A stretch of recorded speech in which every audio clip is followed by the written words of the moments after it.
Bismillahirrahmanirrahim. Assalamualaikum warahmatullahi taala wabarakatuh. Apa khabar anak-anak semua? Sihat? Alhamdulillah kita dapat bersama lagi dalam kelas PDPR kita, iaitu kelas pendidikan Islam. So hari ini Ustazah akan menyambung kelas kita untuk pendidikan Islam. Topik yang akan kita belajar pada hari ini ialah Ar-Raqib di bidang akidah, di bidang akidah, iaitu bidang akidah ini melibatkan nama-nama Allah. Salah satu daripada nama-nama Allah yang 99 itu ya anak-anak, itu Ar-Raqib. Ar-Raqib ini anak-anak adalah sambungan daripada nama-nama Allah yang kita dah pun belajar masa tingkatan 1, 2, 3 dan juga 4. So khususnya kita belajar nama-nama Allah ini adalah untuk kita dekat dengan Allah dan kita lebih mengenal Allah Subhanahu Wa Taala ya. So anak-anak kena fokus dan hayati, kemudiannya dengar betul-betul apa yang saya cakap daripada awal hingga ke hujung video. Boleh anak-anak? Baik, topik yang akan kita, subtopik yang akan kita belajar daripada tajuk Ar-Raqib ini ialah pertama, maksud Ar-Raqib.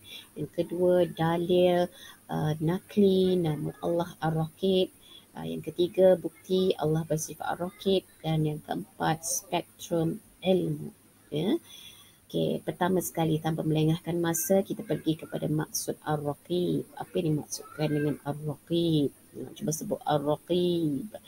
Maksudnya nama Allah menunjukkan bahawa Allah Subhanahu Wa Taala mengawasi semua perbuatan dan keadaan makhluk. Untuk Allah awasi kita. Kita kena tahulah bila kita belajar Ar-Raqib ni, kita kena tahu Allah bersifat awasi kita, tindak tanduk kita, perbuatan kita, keadaan kita. Itu maksud dia. Okay? Dan dalil nakli, yang kedua dalil nakli daripada Ar-Raqib Allah ini, ada perkataan Ar-Raqib. Sebenarnya ada beberapa perkataan Ar-Raqib dalam Al-Quran. Yang utama ada 3 tapi kita ambil dalil ini sebagai dalil utamanya, iaitu dari surah Al-Maidah ayat 117 yang berbunyi, boleh baca sama-sama dengan Ustazah. A'udzubillahi minasyaitonirrajim. Bismillahirrahmanirrahim. Tawaffaytani kunta antar raqiba alaihim wa anta ala kulli syai'in syahid. Sadaqallahul Azim. Maksudnya apa anak-anak? Kemudian apabila engkau sempurnakan tempohku, menjadilah engkau sendiri yang mengawasi keadaan mereka dan engkau jualah yang menjadi saksi atas tiap-tiap sesuatu. Ayat ini kalau kita baca tak faham sangat sebab dia bersangkutan ayat-ayat sebelumnya. Tapi secara keseluruhannya Ustazah boleh simpulkan ayat ini adalah kisah Nabi Isa. Apabila Allah sempurnakan tempohku tu, maknanya tempohnya di dunia ni sebelum dia diangkat. Habislah tempoh dia di dunia sebelum dia diangkat ke langit. Jadi Nabi Isa mengatakan engkau sendiri yang mengawasi keadaan mereka. Engkau sendiri tu maknanya engkau lah yang mengawasi keadaan mereka. Engkau lah yang mengawasi keadaan umat dia, kaum Nasrani. Dan engkau juga lah yang menjadi saksi atas tiap-tiap sesuatu. Apa yang kaum dia berlakukan, engkau lah yang jadi saksi. Sebab dia dah tugasnya dah pun diangkat ke langit dah. Wafat tempoh masa dia dah dihabiskan oleh Allah Ta'ala. Maka anak-anak, itu kisah Nabi Isa. Tapi yang paling utama ada perkataan Ar-Raqib di situ yang menunjukkan Allah mengawasi. Nabi Isa menyerahkan Allah Subhanahu Wa Taala yang mengawasi kaumnya. Dan dalil yang kedua ialah Abdullah bin Samit meriwayatkan bahawa Rasulullah sallallahu alaihi wasallam bersabda, "Afdalul iman an ta'allama anna Allah ma'aka haitsuma kunta." Maksudnya iman yang paling afdal, yang paling bagus, yang paling cantik, bahawa paling utama bahawa engkau mengetahui Allah bersamamu walau di mana pun engkau berada. Maksudnya kita rasa Allah sentiasa bersama dengan kita walaupun di mana kita berada. Itu adalah iman yang paling mantap, paling bagus. Kita rasa Allah ada ni, Allah ada. Maka itu bermakna kita mendapat keutamaan dalam iman kita. Baik, itu dalilnya. Seterusnya kita pergi pada yang ketiga, bukti Allah Subhanahu Wa Taala bersifat Ar-Raqib. Apa buktinya? Ada dalam Al-Quran juga, surah Al-Ahzab ayat 52, iaitu Allah Subhanahu Wa Taala Maha menguasai, mengawasi manusia dalam aspek kepatuhan kepada perintah dan larangannya. Allah sangat mengawasi kita, sama ada kita buat ataupun tidak perintah Allah, ataupun kita tinggal ke tidak larangan Allah. Kita buat ke tak solat subuh tadi, Allah awasi kita. Kita tutup aurat ke tidak masa keluar rumah, Allah awasi kita. Ya, kita tinggalkan tak zina, kita tinggalkan tak dahaka kepada ibu bapa, Allah awasi kita. Tindak tanduk kita sentiasa diawasi oleh Allah. Yang kedua, Allah sentiasa mengawasi manusia dalam aspek hubungan sesama manusia. Yang ini dalilnya ada dalam surah An-Nisa ayat yang pertama. Iaitu kita jaga tak hubungan kita dengan sesama manusia, kita buat baik tak sesama manusia, anak-anak. Jadi kita kena sentiasa melakukan hubungan yang baik sesama manusia. Tolong menolong, bantu membantu, kasih mengasihi, sayang menyayangi. Itu tak boleh cerca, mencerca, mencari kesilapan dan keaiban orang lain. Kita kena jaga benda tu.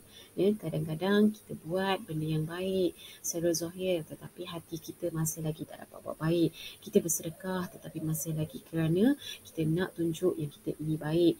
Maka semua itu sentiasa diawasi oleh Allah, melibatkan hubungan kita sesama manusia, anak-anak. So kita kena sentiasa awasi diri kita. Baik, seterusnya ialah dari sudut spektrum ilmu. Bila kita belajar Ar-Raqib, apa ilmu yang sudut pandang, apa ilmu yang kita kena tahu daripada Ar-Raqib Allah. Pertama sekali ialah bila kita beriman kepada sifat Ar-Raqib Allah, keimanan kita itu akan menjadikan kita sebagai hamba yang sentiasa berwaspada dalam tindak tanduk zahir dan batin kita.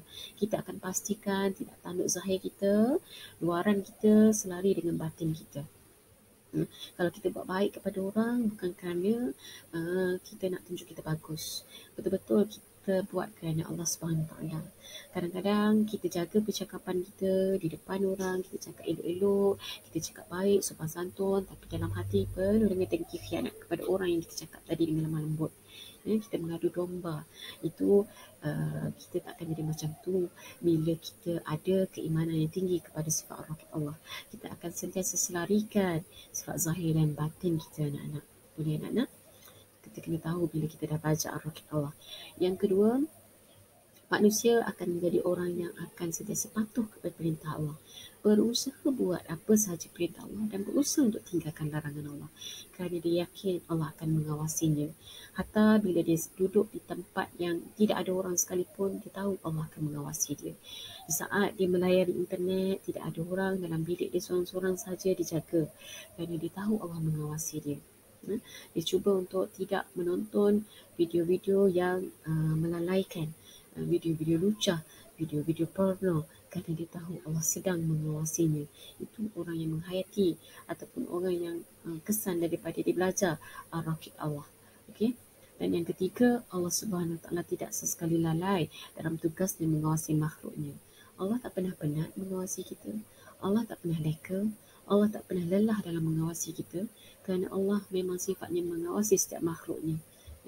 Kerana keperkasaan Allah, dia boleh mengawasi setiap tindak tanduk kita. So kita kena yakin, kita jangan rasa Allah leka dan lalai daripada tugas mengawasinya. Itu kita kena tahu selepas kita belajar Ar-Raqib Allah. Baik, seterusnya ialah penghayatan Ar-Raqib dalam kehidupan.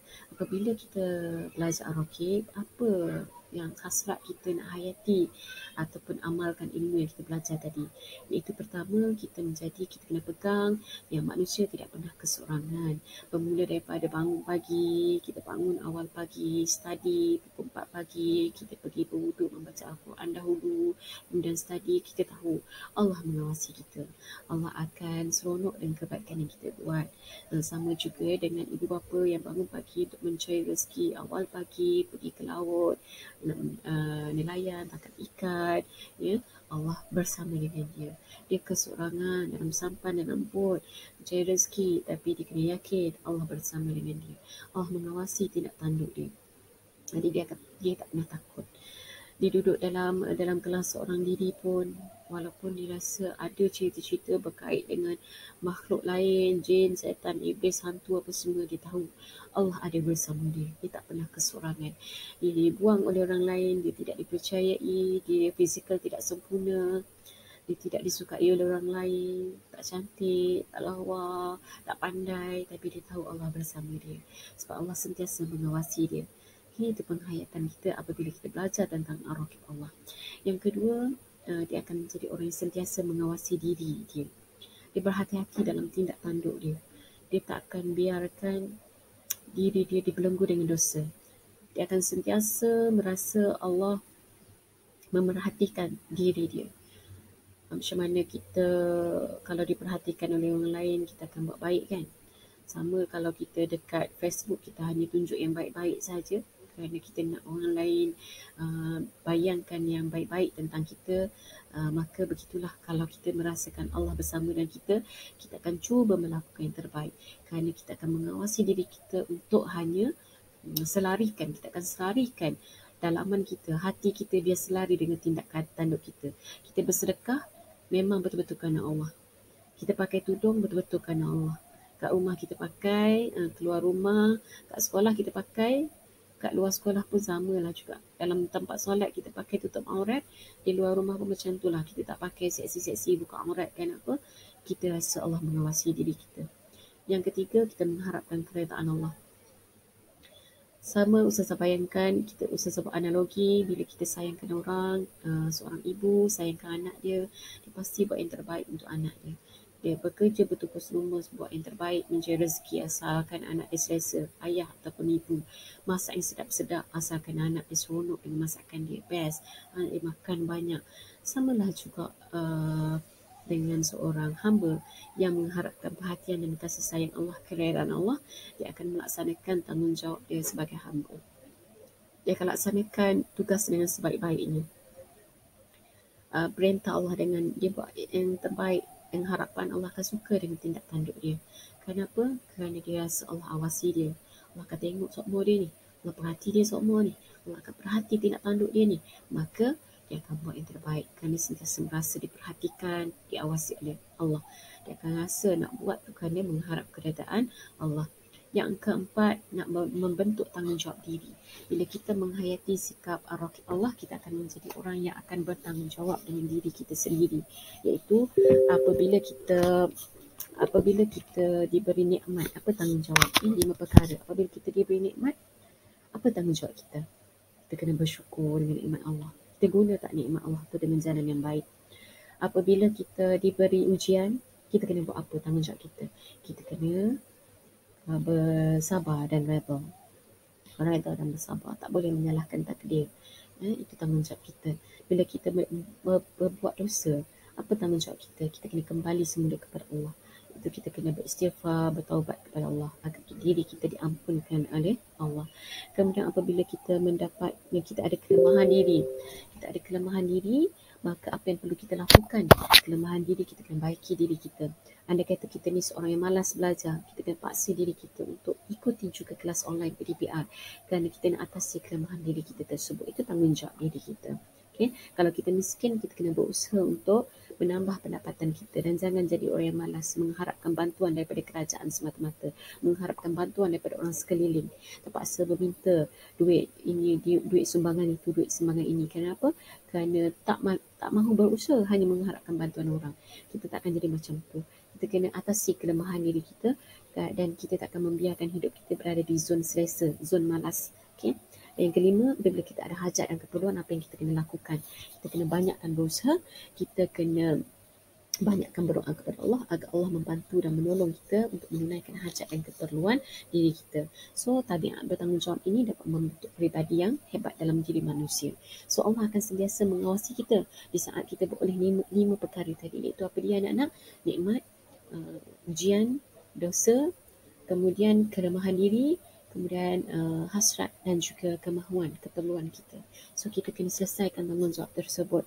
Jadi bila kita merasakan Allah mengawasi kita, kita akan melaksanakan tanggungjawab yang sepatutnya kita lakukan apabila kita memperoleh 5 perkara tersebut. Maka terbentuklah seorang insan, seorang individu yang penuh dengan tanggungjawab. Maka jadilah kita insan yang hebat dan berjaya. Itu anak-anak untuk tajuk ar-Raqib kita pada hari ini. Dok rohak mana kan? So anak-anak kena dengar betul-betul apa yang saya cakap. Jangan duk sibuk nak buat latihan dulu. Jangan duk sibuk nak buat nota lagi. teruskan mendengar dan menghayati apa yang saya cakap dan maupun belajar melalui PDPR, maka cuba tunaikan 3 perkara, iaitu mendengar dengan baik cikgu mengajar, kemudian buat aktiviti nota ataupun nota, catat apa semua apa yang Ustazah bagi tahu, kemudian kita buat pentaksiran, mengukur diri kita faham ke tidak melalui pentaksiran yang Ustazah akan beri melalui Google Form. Okey anak-anak. Seterusnya Alhamdulillah itu sahaja untuk hari ini.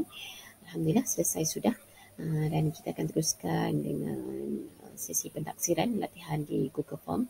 Tak banyak, sekadar untuk mengukur kefahaman anak-anak sahaja. Itu sahaja anak-anak. Jumpa lagi. Tidak faham apa-apa boleh PM Ustazah, boleh tanya melalui audio ataupun melalui tulisan. Jumpa lagi anak-anak. Selamat maju jaya. Wallahu a'lam. Assalamualaikum warahmatullahi wabarakatuh.